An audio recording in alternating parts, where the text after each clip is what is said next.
Ok, merci beaucoup, chers combattants. Bonjour à tous. Nous sommes sur l'actualité politique. Yamboka Mobimba.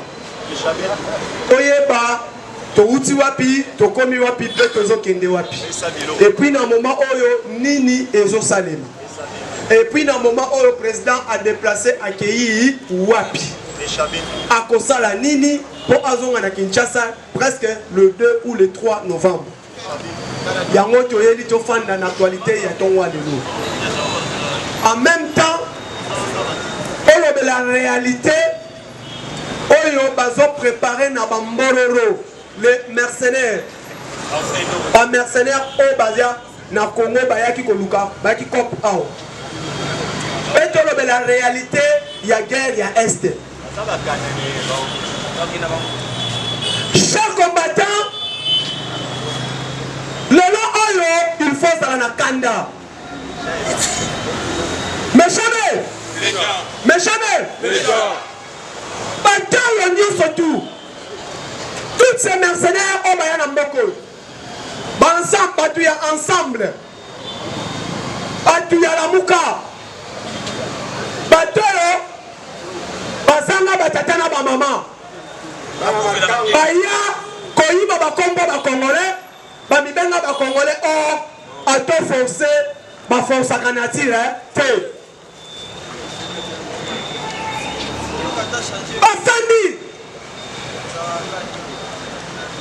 Bafandi, Bakoti réunion. Réunion Salamina Hôtel Léo. Le dimanche. Qu'est-ce qu'il faut faire? Il faut séparer Tshisekedi avec Oyo Sababa proche na Grand Katanga. Filtration quota. Herba Kolongola, Herba Touana Bakolongwa, Baokesa la bloc va soutenir candidature Moïse Katumbi. Entre autres, les premières personnalités visées, c'est le ministre de Petenzik. Sous tutelle, il y a un certain administrateur. Il y a Chobès, au nom de M. Joël Lamika.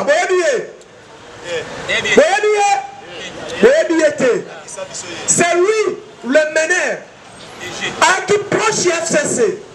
Le roi Moïse a débauché une valeur à 120 000 $. À comment on travaille l'un des communicateurs n'est secret. Il y a un mené du local, nous problème à Ram. Et ça parle de la carte de la famille politique, il y a Moïse Katumbi. On a déstabilisé le gouvernement et situation est pestée. Au moment de son bimao, comité de ligne, le syndicat Boyebatomboki, financé par Moïse Katumbi, il est pas vivant.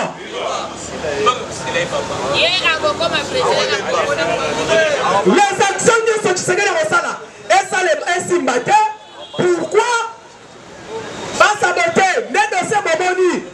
Babimisi ba dossier Ram, Babimisi ba dossier Nyon surtout Oyo, et sans communication FCC na Moïse Katumbi. Par contre, il y a un message Joël Lamik à 75 000 $. Tendez la moussa ba mouvement citoyen, Babima, le lot de toi, si nous avons Kabasala, sitting Babima na balabala, Pabasen na départ, il y a M. Augustin qui ça. Il est pas vivant. Est-ce que vous acceptez? Vous acceptez? Nous tournons au juste bateau. Kimbasa sali bamani. Pourquoi Katumbi a fait une confiscation Batuna été basala musala malamute? Il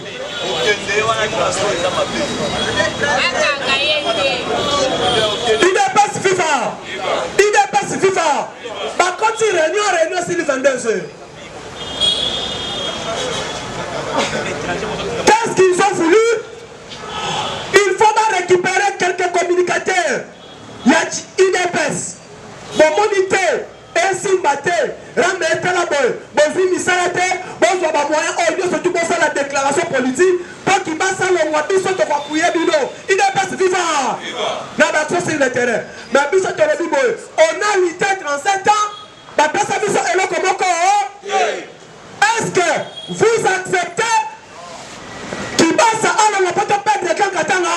Jamais. Vous acceptez qu'il passe à l'homme même dans les maniements pour te perdre quelqu'un Katanga? Tolobi boye Kibasa kolongwa te. Et puis Rame kolongwa. Allez tomber dans mon maboko. Pourquoi pas combattre eux? Conseil des ministres adopté. On a mis tous les téléphones qui s'achètent et qu'on fout en taxité. Et puis moment où ça qu'on travaille dans la commission, ça mise en place. Pendant qu'on trouve une solution pour la situation où il y a mode de paiement. Bino mon ami qui me continue, pour mimi na bouti bato kindoki, on a ramé le mois en même temps. Ram soit le moitié, ça devient une question politique. Pour quelle raison? Ils ont déjà compris que Kibasa c'est un nom. Donc Kibasa, comment Kibasa? Le niveau à Grand Katanga c'est un grand. Tshisekedi c'est un grand. Liaou c'est un grand. C'est quoi ça dit?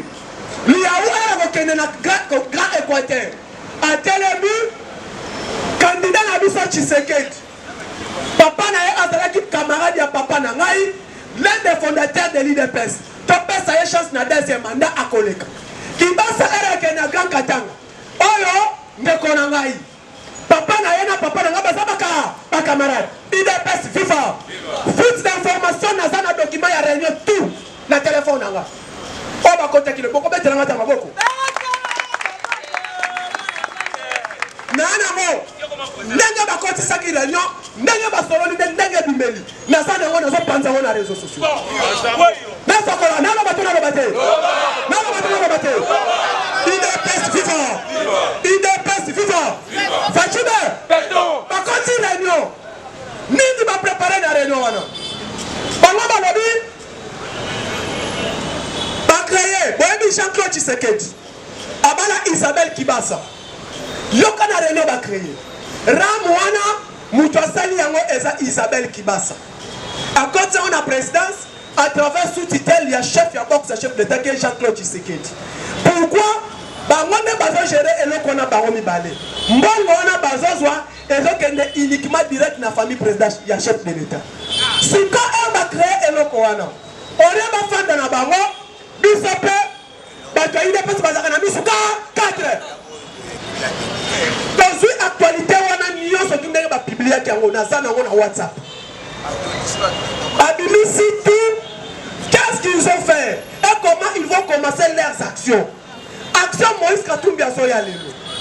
Azoya Lelo sur base de deux objectifs. Premièrement, Akutana Bato Baza pour un problème à dossier RAM à financer. Deuxièmement, problème il y a Seni. Akutana na balier il y a famille politique qui est ensemble. Pendant qu'on ça qu'on pèse le sabotage. Et Akutana na représentant au bazar représentant président de la République pour pas traiter na bango. Mais Fachi c'est un malade, tu vas te la Fachi beaucoup. Azoya Boyeka Lobi, Fachi Moupepe. Abimata Saïdi. C'est là un moulin à Roya Moyeba. C'est étranger. Fachi Abimi. Sinkayo. Balabini. Na communication na biso. Na ba message na biso. Ba cibler déjà quelques journalistes. On va traiter na dossier wana. Comment ils vont saboter, comment ils vont démontrer que non, Rameza Mabe et l'on va peut-être un moyen il y a la contrôle et la communication na biso. Parce que combattant comme ça na té. Officiel des réseau, il y a ba Rwandais. Il est pas FIFA. Officiel des Rwandais ba travailler en connivence na ba Libanais. Et ça propre réseau il y a Azaria Surubero. Notre code plus 243. Moutabana ko gérer yango ezaki Paul Kagame. Maintenant fandero sur le téléphone. Centrale et communication de biso qui gérer wapi na Rwanda. Elle va créer fibre optique. Va créer fibre optique. Les fibres optiques na biso Moutabana ko gérer yango c'est qui Paul Kagame. Donc c'est fibre optique parce que fibre optique est la communication par la voie lumineuse. Tandis que on a la communication par la voie analogique. Sinon par la voie lumineuse. Ce qu'on s'allie à peine et à vitesse 1 minute à 400 km plus rapide. Faisant RTC na biso Moutabana ko gérer yango Paul Kagame. Lelo oyo. Un gouvernement est bimi. Président Sarkozy a travaillé comme que il devrait gérer la paix thématique. Il faut un expert en système numérique et analogique. Le président déplacé M. Kibas comme c'est un télécommunicateur de formation, a travaillé en connivence, elle a nommé. Elle a traité faisant RTSN par satellite, non faisant RTSN par la voie numérique et analogique. Elle a travaillé à Yenango. Il a mis tous ses appareils. Alors non, qu'est-ce qu'il faut faire? Il faut partir d'un système de communication en Afrique centrale à travers la communication nationale. Raison pour laquelle notre pays est commis plus fort, moi il va contrôler la communication exacte. Bits qui ça devient une question politique. On ça démontrer Bissoram et ça m'a wapi. Vous avez non? Et ça m'a explique-nous un peu. Elongwa Ndengedi. Oh non, au monité bazoka tabiso ba unité. Ok, bazoka tabiso ba unité. Oui, nous acceptons. Plus on a mututu asso séparatiste. Yabisa biso. Et ça modalité de paiement mutu ça mabe. Toi et ça ram mutu ça mabe. Modalité de paiement.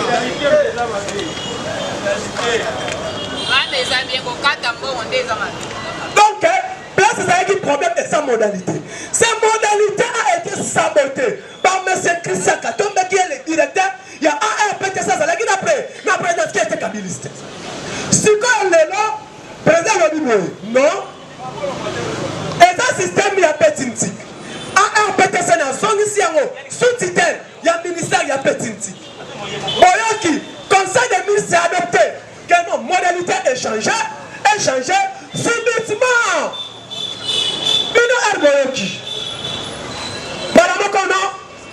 Nous les mouvements citoyens, le mouvement insurrectionnel, il n'est pas vivant.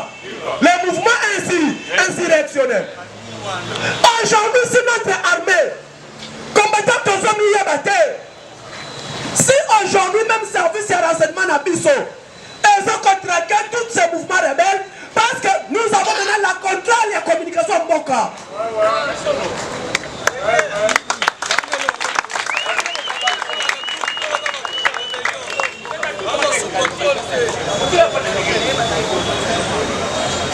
Si aujourd'hui, il n'est pas vivant, il n'est pas vivant, un grand chef rebelle, M. Joël Tissiba, on communication Mboka Lobela, problème n'a pas un problème à Kibasa.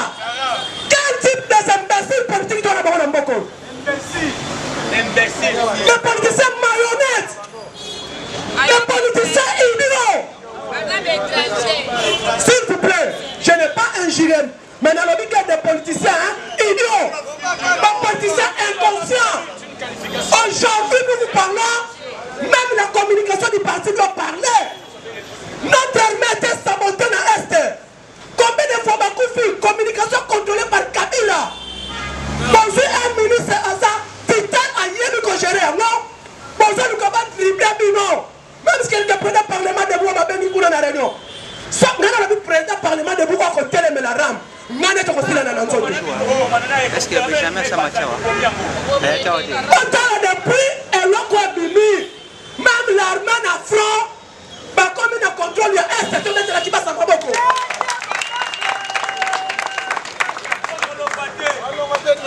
La communication, c'est la quatrième pouvoir dans Mboka. Ceux qui combattaient au Yabaka, sans la communication armée qu'on travaillait.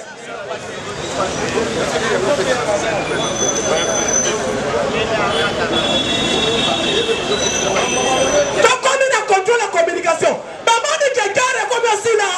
Suite à quoi? Communication, Félix Avant dans un téléphone. À mon papa l'a dit, Amon papa l'a Yewana. Tout ça là, publicité qui passe à terre parce qu'il n'a rien à donner. Il faut qu'on soutenir par rapport à son idéologie et par rapport à son travail. Ce qui m'a dit, quand le ministre va travailler bien, moi si mon bal wana azana kati. Ok. Pas de ministre à l'Union IDPS. Il est dans nous. Vice-premier ministre intérieur. Incompétent 1%. Pendant que je porte ça dans mon wapi. Pas intimidé comme on gouverner, pas mis pas batoué Akimi. Mais qui passe on a intimidé combien de fois le bina boy na kosala yango. Et puis dans le bina me kolongwa te. Voilà un an. Pas compétent et puis on a le bina. Yango wana. Alors combattant.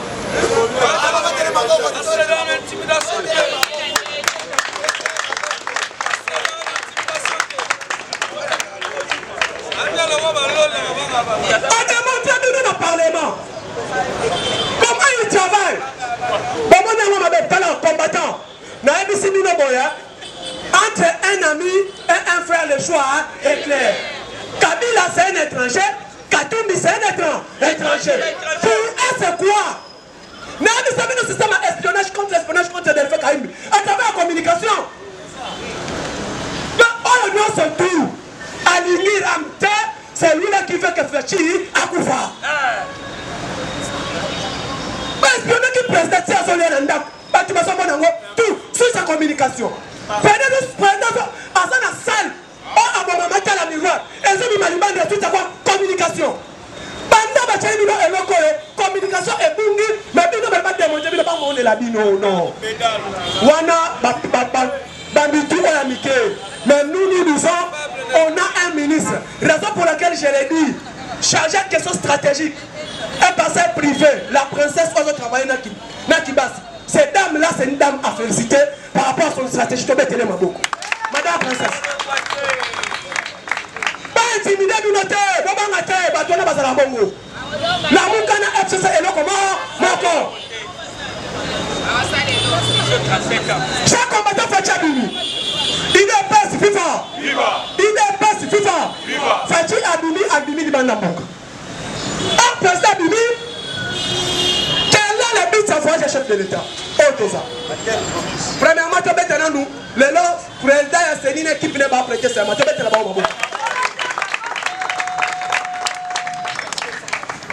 Lobby, ceux qui va prêter serment. Journée à remise et reprise. Il est pas FIFA. Il est pas FIFA. Ceux qui va prêter serment. Journée à remise et reprise. Le Parlement debout était des droits Union Sacrée, nous serons là. Où nous allons faire une déclaration politique. On doit le soutenir. Mais c'est Denis Kadimade. Imbattable et incontournable. Avec toute son équipe. Tant que nous devons soutenir. Et pour te faire le campagne, il y a une épaisse. Pour tout le monde, c'est la députée. Il y a le lobby 2023, voter IDPS, député provincial IDPS, papa, je suis dans la candidate député dans le Congo. Je vais te le dire. Candidat gouverneur. IDPS, nous sommes IDPS. Mais nous sommes bimba. Président à Sénégal, vous allez Moustapha, IDPS viva. Parlement, nous sommes IDPS. 500 députés dans l'Assemblée nationale, 500 combattants IDPS. 48 députés, dans la ville de Kinshasa, 48 députés IDPS. Tout parlementaire de gouverneur à Kinshasa, parlementaire de Oboï Salam Okili. Nous sommes matière qui ont quitté là. Bon quitta, bon matin, 2023, il n'y a pas match. Match dans la première mi-temps à moi. Mais il y a 5 minutes de campagne. Fati a outi bandum. Côté que vous avez quitté l'aéroport Wanji, tu tiens à Chipoi, tu simbi photo, ide. Na, parlez de la na. Fati président. Élection par acclamation. Tu mets la chef de l'État. Okoya Bisabisoni. Combattant les politiciens Congo, tu as les politiciens de domaine de Bandoki. 23 ans, il y a rien dans Bokoyo. Est-ce que Mboka Balala Kanaki miete? Sango alobi, Mboka Tosenga Tshisekedi pardon. Voilà les qui sont dans la politique. À Sali 8 jours na Est et na Nord Kivu. Obi na Tambali Nord Kivu mobimba partout. Même si na nini? Na Koti. Si na pas que des virunga. Na solo na actualité na ba politicien. Na solo na ba généraux tout. Alors, ça fait 3 mois.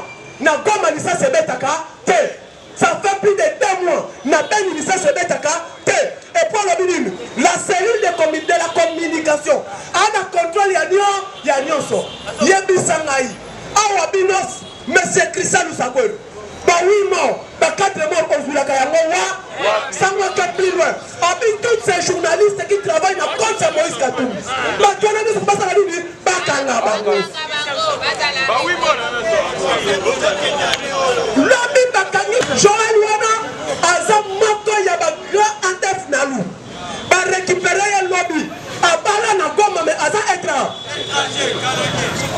canadiens. Va récupérer na FRDC aligné corrompre notre armée avec 4 000 $. Tombé Karan Basoda na biso babi tokozwa bongo eta. Oh tokozwa siki musala sili eleki ebe.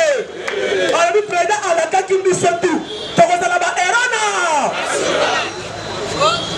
Armée et boy qu'on soit corruption. Et puis baguer plus loin. Bah biso biso Basoda bazo lié bien ten en front. Sangwa ake alakisi. Basemoul, Baloso, Bamadesu, Makayabu, oyo ya la couronne. Oh, moi, ça fait 5 ans passés. Mais ben, moi, je vais aller à Miné. Quand la combattance commandant, c'est pas ma casse. La bande qui toque, mais yo, on fait du awa, parce que ça yo, parce que c'est un bilan comme muté. Au moment où nous sommes, la gratuité est causale non négociable. Notre armée restera au front jusqu'à ce que état de siège peut être colomboité. Jusqu'à ce que nous ayons Moutou Yasuka Adafna Moutou Yamanda Moutou Yamanda na Moutou Asaïta Basaba Adafna Kotani Kombo ya Moutouté une épaisse FIFA Fatime Béton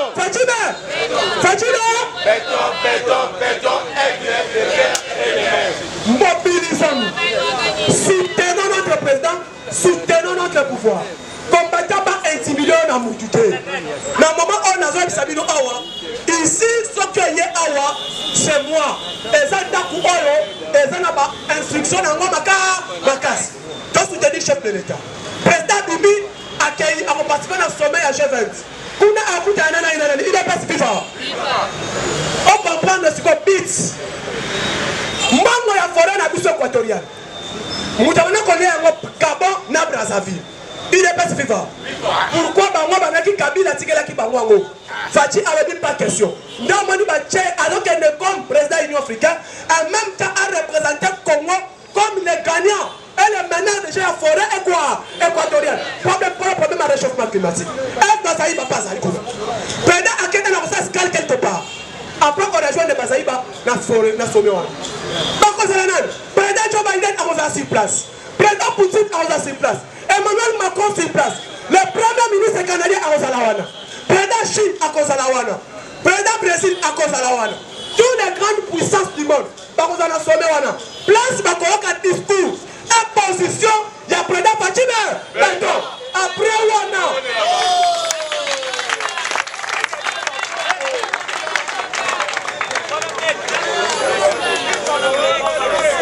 Après Wana. Il est après Wana, président Rosana Écosse, na Royaume-Uni, à côté de la face à face, na premier ministre d'Angleterre. Parce que Écosse a dépendant de la Royaume-Uni. La carte wana agosola na yeux, na premier ministre. Après Wana akoya maman, na président polonais, pour travailler parce que les pays Europe scandinave. Bazan a posé comme chef de l'État positionné. Parce que la tournée n'est que si 2022, il restera potentiellement au pays à Kofanda. Pendant qu'il y a une négociation, il y a une voyage de Salimaki. 2022, on a dit compagnie Tchangona Mateti. Oye compagnie Tchangona Ngaba. Oye compagnie Tchangona Congo Central. Oye compagnie Tchangona l'Équateur. Il n'est pas FIFA. Même Moussala Fati a quoi maman en 2022. 2021 aussi sa agenda n'y a sorti ce volet diplomatique du Banda. 2022 à Kofanda Siko a commis au sein de Koyamba. Il est pas FIFA. Fati Batoyo bazo manipuler l'enseignant. Bazo manipuler l'enseignant. Les gens ont groupe ya député national, na sénateur. Ndebolandi lobi. Papa Mbosa Uti Koloba. A publié Bakombo ba député. Baza na kati ya ko manipuler l'enseignant bana batanga te. Ndeto bosana na Papa Mbosa. Il fallait publier Kombo ya député wana ba sénateur wana. Comment que Batouane bazo manipuler l'enseignant batang sabana te. Comme chef combattant, même dans l'Assemblée nationale, comment que moi m'accueilli pour réclamer salaire et enseignant nulle part au monde. Moi, il fallait réclamer matière, pas passer matière. Mais comment les lois, moi, on a commis réclamer mon enseignant. Bana wana bayakita kanya, bapesi bangambo, il n'est pas plus bon. Dès qu'on sait papa moi s'il fallait dossier wana elemuka. Chers combattants, quand on sort le ministre intérieur, et ça n'est pas parti politique, il y a pas rondé ça. Avant qu'il y ait une élection en 2023, identification, il y a pas parti, il y a papa, chaque président, il y a parti politique. Parce que là, on a Congo, on a Rwandais, on a président, il y a pas parti politique. Il fallait qu'on identifie de façon que tout comme les ressources de ma Kamouya est voulu éclater. Papa, les lots pour les ceux qui sont. Les lots de Nikadi. Les lots avaient prêté ce mort. Adima, Denis, je jure devant Dieu, devant le peuple mais on peut publier, tu sais qu'elle va nous demander.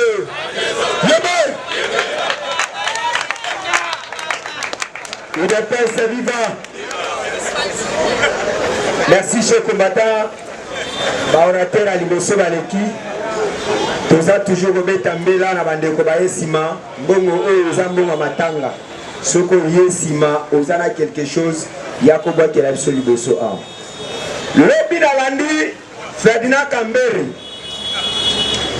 Azoro Baboye. Comment c'est possible? Na kati ya seni bakoko mona 7 personnes bazaka kabaluba. En plus alobi boye seni eza politisé pona bango bazali kondima yango ata mutete. Mais mama oyo azalaki pembeni na ye atuni ye lelo oyo bino bomoni keno seni lelo palais à l'indépendant. Il est vivant. Na 7 personnes au Bazakuna. Est-ce qu'il est personne d'attendre qui bango? Et ça va partir de la regroupement à bango de Bassani, Batili Batuana. Et ça, Sony. Et là, comme on dit, puis ça peuple congolais et ça deux.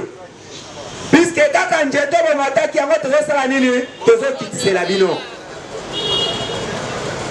Bino lelo, boza batu, boko tele mapemo le bana peuple congolais concernant Seni à Congo. Bomoni clic, yaba étranger nyon soto tozana bango na Congo basangana kilobi. Tangu toyebi sakabino keno Fayulu aza congolais te be chaka tembe. Lobi bomona qui était, il est pèse vivant.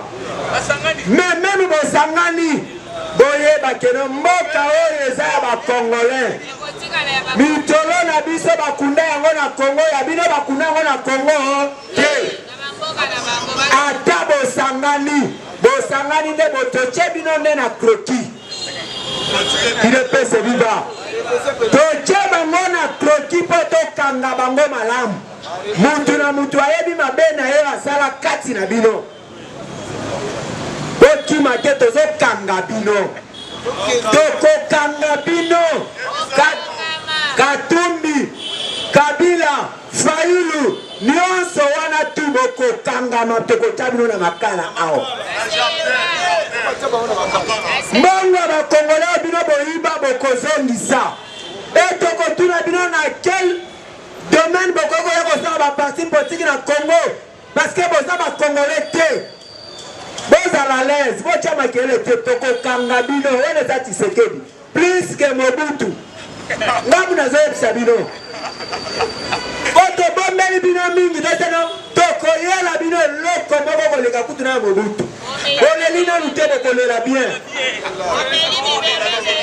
Tomeli Sibino Bibere, toi cette fois-ci, comme le Tché. Bonoma qui aime la confranchir l'île rouge de Bonakadima. Allez, qui va les camoter? Nicolas, quoi, il y a même avec quoi? Toye Bissagibino, Bokome Sanabos à la laisse. Le Lokadima, Azos à la Assemblée nationale, pour nous prêter serment. Bissono, c'est que nous soutenir en désordre. Bolinga, te Kadima, le président Nene, Yasseni. Il est pèse vivant. Chaque combattant au monde du lobby nanga. aye na équipe na ye a présenté bango epa nani ya Kadima alobi ngai naza deja mosala na ngai esa nini esili na mama oyo nazotika bato de commandement epai ya président ya seni wasa nini abimisika il peut se vivre bino bonotaka biso train de jeu komosala nini kokende mais oyo nazoyebisa bino eza lokola bosenga dialogue soki bolingi dialogue boaccepte ke non bokozala na bainstitution te tokende mpe élection na 2028 il peut se vivre soki bolingi dialogue élection na 2028 bino mpe na mama oyo toza na transition moko kozala na institution ya mboka te soki bolingi yango soki boboyi yango ale pas question ya dialogue il peut se vivre et même les élections bino bosenga quant à moi naza na posa nango te peuple congolais azoganye eloko moko te na baélection na bino awa baji mpo bozwi peuple abénéficie combien oyo kosenga biso élection mosusu po tomona badepute mosusu mais oui soki élection ekozala eza puiske bamboloro nyonso baza na assemblée nationale tosala nini tobenga na bango koya ya Kadima bino boyebake barwanda na bino nyonso botya kuna tozoyungola bango nyonso tu bakozala lisu te même yo Shadar soki opostule premier kena obima député non okobima na yo te même yo tozoyebisa Fayulu cette fois-ci caution ya élection kozala su 100 000 te tozokomisa yango 500 000 po tolia yango ofele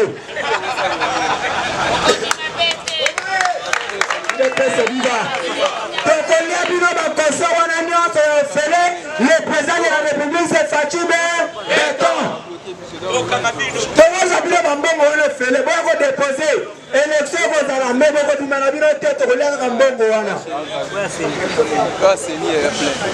merci chef combattant namo déjà mon président est là merci Kiana merci plus de ça plus de ça 43 81 14 64 378 merci na remercier bino na pesi président Moustapha